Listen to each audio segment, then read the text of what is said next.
Всем привет, друзья! Вы на канале Ловим Рыбу. Никому не секрет, что рыбалка по холодной воде – это трудоемкий процесс, в котором большую роль играет насадка, которую вы насаживаете на крючок. И правильно подобранные компоненты в насадке очень сильно влияют на будущий клев. Сегодня поделюсь с вами рецептом приготовления теста для ловли плотвы со льда, а также другая мирная рыба не откажется от этой насадки. Насадка приготовлена по такому рецепту очень эффективно при ловле плотвы по холодной воде.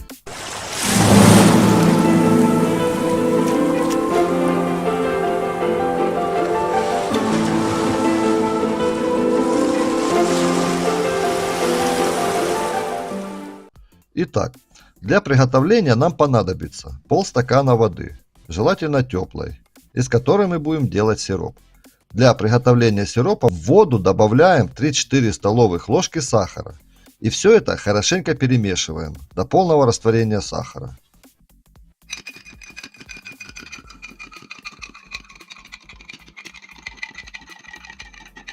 Отставим наш сироп в сторону и пока сахар растворяется в воде, подготовим наш следующий ингредиент для приготовления теста.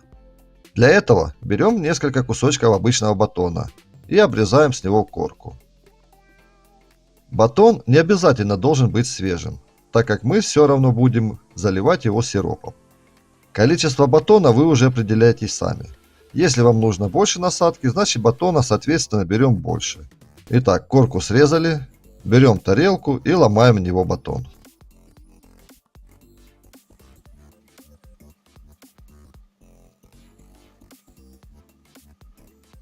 Сахар в воде уже полностью растворился, и теперь заливаем батон получившимся сиропом. Сироп добавляем в таком количестве, чтобы батон полностью пропитался.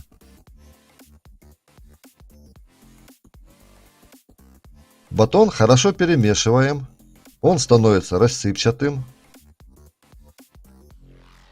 Оставим его на пару минут, чтобы батон полностью пропитался сиропом.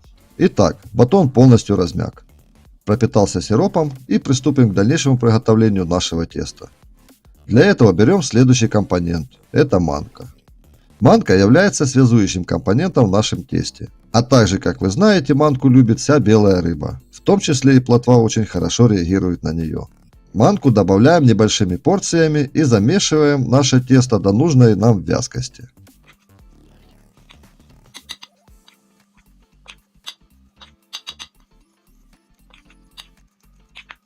Тесто должно получиться не упругим и не жидким, примерно вот такой вязкости, чтобы оно имело вот такую текучесть и не сразу сбивалось с крючка.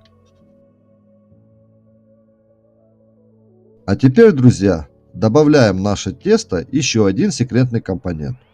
Это карвалол.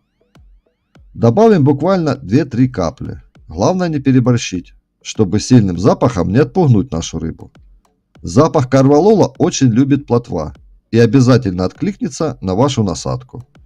Все тщательно перемешиваем.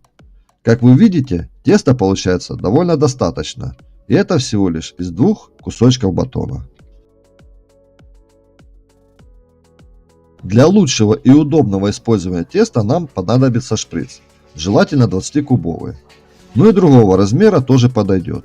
У меня под рукой оказался 5-кубовый шприц, и на его примере я вам покажу, как применять наше тесто. Берем шприц и набиваем в него наше тесто непосредственно перед рыбалкой. Шприц потом на рыбалке положим в карман, и оно у вас постоянно будет теплым. И без труда наносится на крючок.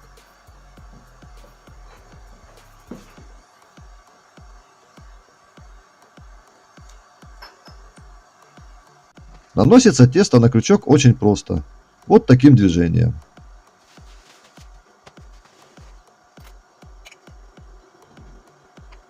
У вас получится на крючке шарик из теста, который долго будет держаться на крючке и при попадании в воду создавать своеобразную муть, которую будет давать манка.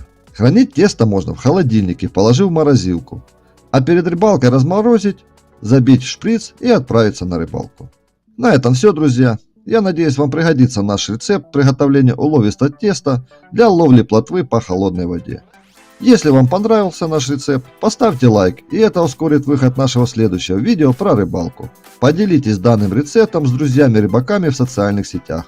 А также не забываем подписаться на наш канал и нажать колокольчик, чтобы не пропустить выход нашего следующего видео.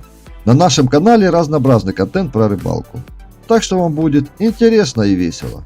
Делитесь своими рецептами приготовления насадок для рыбалки по холодной воде в комментарии под этим видео. На этом я с вами прощаюсь. Всем трофейной рыбалки. Всем пока.